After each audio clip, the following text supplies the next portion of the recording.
I mean, enjoy, world. It's really good. Hey there, bakers. Welcome to the Flour Finals, the series that invites bakers from around the country to create original, impressive, flavorful recipes. The challenge? There are just a few things that they're not allowed to use. I'm Kimberly Renee, your host, and I am excited to take you on this journey. Out of hundreds of amateur and professional bakers who submitted their recipe ideas, only 8 will compete to have their recipes published on KingArthurBaking.com and for the coveted title of the Flour Finals 4. These top 8 bakers must go head-to-head to see whose recipe has what it takes to withstand the scrutiny of King Arthur's acclaimed test kitchen, and which recipe you, our baking community, will love when you try it at home. Coming up this week, sweet potato rolls with brown sugar coconut butter versus herb and caramelized onion brioche.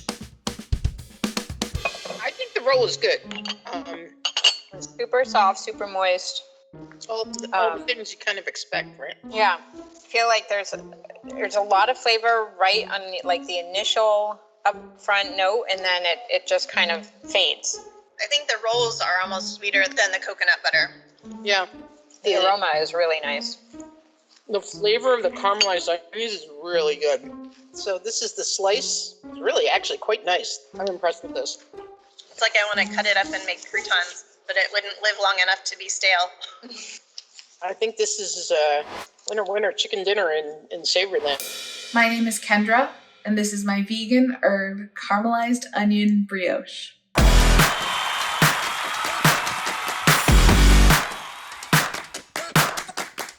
The part of me that kind of just gets called into the kitchen to bake has certainly come alive in the last year, but was just always knocking at the door the last handful of years. And I have a couple friends that we video chat each other, and we share our breads and our cakes on the weekends, and it's a way to connect both to myself and also to the people that I love.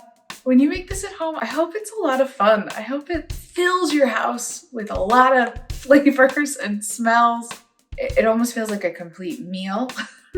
I mean, it's not, but it's buttery, it's sweet, it's certainly savory, which is my favorite blend, is to have a little bit of both. It tastes like the holidays and fall and spring in a bite, and then there's some more butter on that bite. Kendra, oh my gosh, hi. You have an incredible recipe. Now I have to make sure I get it right. It is the vegan herb and caramelized onion brioche. Is that correct? Yes, just rolls off the tongue. Just roll off the tongue. There's a lot of words. So what are these ingredients? What's first, second? Help us. What do we do, Kendra? We need miso coconut oil. Then we need thyme, rosemary, sage, nutmeg, fresh ground pepper, onions, vegan butter, bourbon, King Arthur flour, sugar, salt, yeast, lukewarm water, oat milk, and aquafaba maple syrup. I can't wait to see how the bourbon comes into play. And that's definitely not you wanting to take just a shot randomly. We're going to actually cook with it. We are cooking with the bourbon. Yeah, so it's a lot, but it's really fun. Okay, so what's next is something that I have never heard of before. And it's miso and coconut oil together. First of all, what? Second of all, why? Talk to me. Fair. So a lot of people, when they're trying to be vegan and deal with baked goods, they complain that there's a coconutty taste to it, that it's not a perfect substitute. And I kind of got tired of hearing that. I don't taste the coconut, but it got me thinking about how to inject some umami and salty texture into a coconut oil, but also not be relying as much on a processed vegan butter. My husband and I got really nerdy, and we started playing around with this idea of putting miso into coconut oil to give it all that depth of like salty, delicious flavor. You'll take 6 tablespoons of coconut oil and we'll throw it in a pot over like medium heat and we'll let that get a little warm. And then we take 3 tablespoons of miso. You don't want the miso to burn and you'll start to smell it. It doesn't take long, maybe 5 minutes, but you want to, keep your eye on it, keep whisking it, keep moving it around in the pot.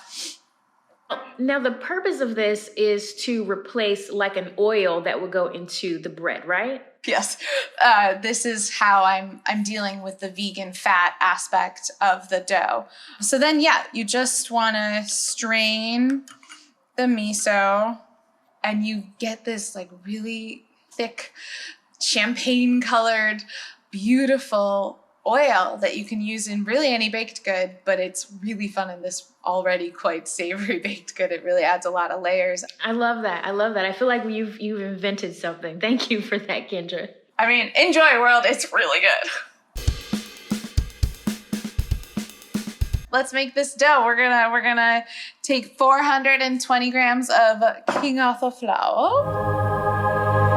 We're gonna mix in 3 tablespoons or 35 grams of sugar, teaspoon of salt, 7 grams of yeast. Pro tip, don't drop the bowl of cute little pre-portioned yeast. Plop it straight into your flour. Okay, we got salt, we got sugar, we got flour. Mix that all in together. You can do this in your standing mixer, but when I was developing this recipe, I didn't have one yet. So it's really nice. King Arthur gives you a couple options. So then we're gonna take our herbs and we're gonna herbs and nutmeg and black pepper. And we just want to incorporate it. Just a quick little turn around the bowl, nothing crazy. And then the fun stuff. So we have about 199 grams of water, lukewarm. I have a 1/4 cup of oat milk. You can use pretty much whatever non-dairy milk you prefer, but I really like the taste of oat milk. We have our fabulous miso infused coconut oil. And then another like kind of wild and crazy vegan nerdy hack is the oft revered and loved aquafaba, which just means the proteiny juice from a can of chickpeas. Set my strainer in a bowl, pour the can of chickpeas over, make some hummus tomorrow. My mom does not like the flavor of chickpeas, so can you actually taste aquafaba in this? No, the aquafaba just sinks right in and lets the bread do all the talking. So it's great. Okay, perfect. If you have a standing mixer, you can throw it on medium for just a minute, and we're just gonna vigorously stir it because we're not using a standing mixer for about a minute as well. We're just make sure everything gets moist and delicious. Check out your table, make sure you've included all the ingredients you promised to include. You know, the basics. One of the things I like to do is lift the dough up as I'm stirring and just make sure none of the like kind of flour stays dry at the bottom. Sometimes it's a little sneaky like that. Really just everything needs to be super moist and very sticky.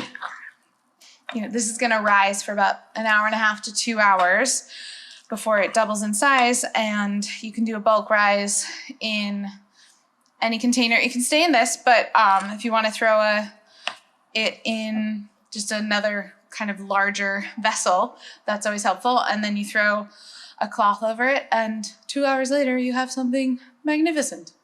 Mazel tov.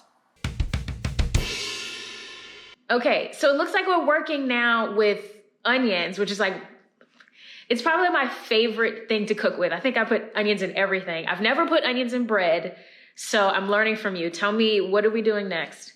We are going to take 1.5 tablespoons of vegan butter, and we just get it warm in our pot. Boop, boop, boop, We're looking for about 3/4 cup or 107-ish grams of diced little pieces of onion. You want them small so they're not like a huge bit to bite into. It's roughly, for a medium-sized onion, it's about 3/4 of an onion. So it's not, not too wasteful or confusing. Now, if I wanted to do extra, like, is there room to like make it extra oniony? Could I do that? Could I like double my onionness? I wouldn't double it. Okay. I really applaud the onion enthusiasm. If you double the onions, I think you're going to end up with a lot of onions splatting out the side when we go to roll it into a bread. But I like where your head's at.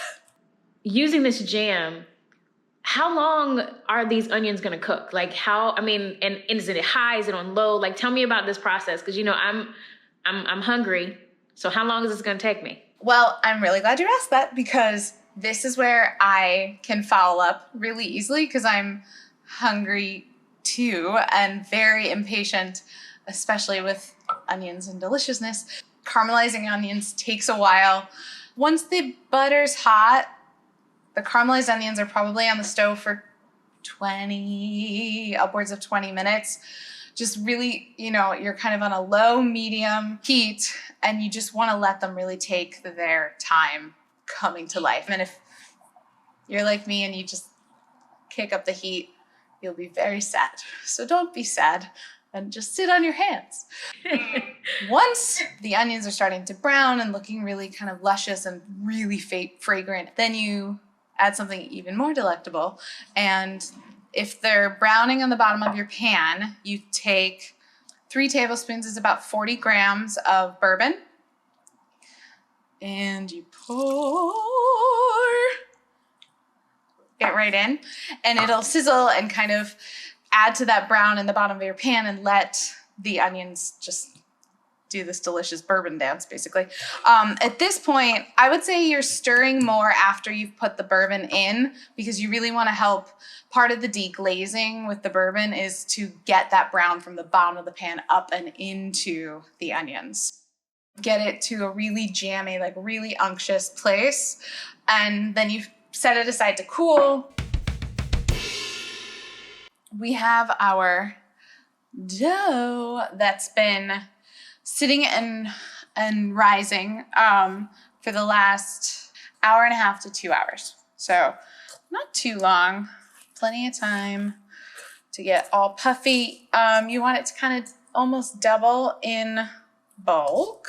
We're gonna knead the dough, not too much. It's like kind of doesn't need a lot of attention right now. I'm kind of taking my pinkies and pulling it into the center and then smushing it all in together. That's the knead technique that I'm comfortable with, and it makes it nice and smooth and round. And you want to cut it in half. I think it's about 410, if you want to weigh it out, about 410 each. We're gonna let them sit and rest, and then we'll be rolling them out into a rectangle. So if they're little rectangle blobs right now, that works. And then put your lovely King Arthur cloth upon them, so no one looks at them or touches them until they're ready for us. About 20 minutes. All right, 20-minute dance break. And then we have 2 beautiful risen little rectangle. We're gonna roll. You're just kind of pushing them out into a rectangle. It's not a very precise knead in my experience. You just kind of want to help a little expansion. Okay, so then you take your most excellent onion jam, and you want about half in each. So we're gonna just spread her out. And I'm gonna use my hands because that's just who I am. I like to just spread it out everywhere, so it's really, you don't want a piece without onion jam. I know you don't. I know I don't. Let's roll her out. I try and keep it a tight roll, but like not aggressive. You don't want to pop the nice, dough texture that you've made, but I also kind of keep with my fingers tucking the little escape artist onions here. And then, so we'll have 2. You make a little plus sign. Make sure you've sprayed your pan. I use like a coconut oil or olive oil, canola oil spray. And you want a little loaf pan. And then you twist these ends together, and then you twist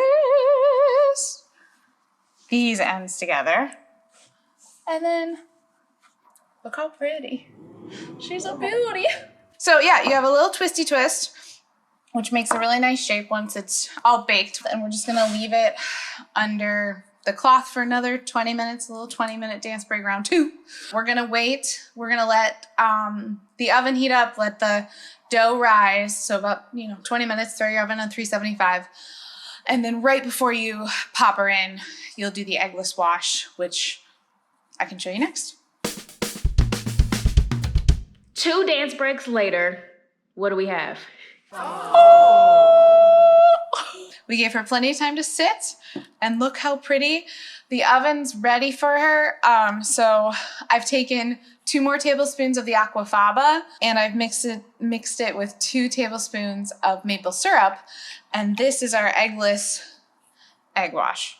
This is for shine. This is for aesthetic. This gives a little sweetness to the crust.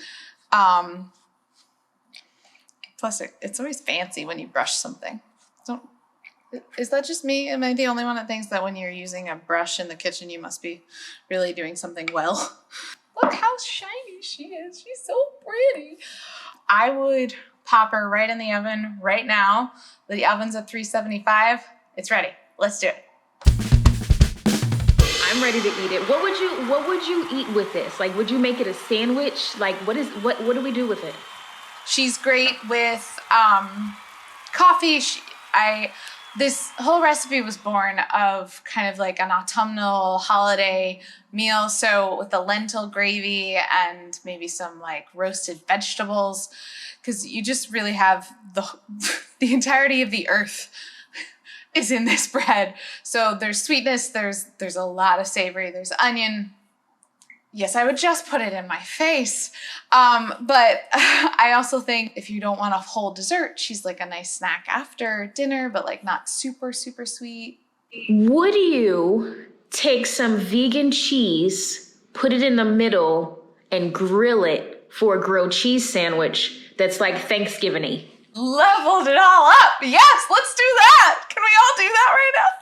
I love it. Kendra, you have been amazing. Thank you so much for contributing to the Flour Finals. I cannot wait to try this recipe. Hopefully everybody at home, you are excited to try it as well. You can find this recipe right now on the King Arthur Baking website. Thanks so much, everybody.